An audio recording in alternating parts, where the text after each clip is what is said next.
Another day, another video for you. Nauli taron sa Bayawan og dire taron mag-jogging sa nindot na mga boulevard. Mahinumdum ko sa una, tagduwa pa mi kalibot aning boulevard, pero karon ambot og kaya pa ba? Dugay naman kayo to. Kuyog day na ko ron akong manghod. Tanaw na to kinsay unang maglakaw na mo ani ron.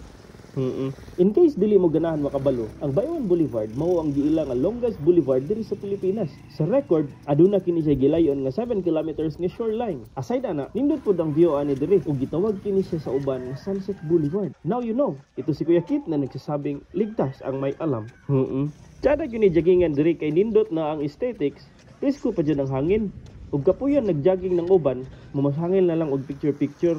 Natan ninyo, jogging 5 minutes, picture 1 hour. Usa sa akong ganahan anang mag-road run ba kay kanang dili kadali kapuyon tungod sa imong makita nga surroundings.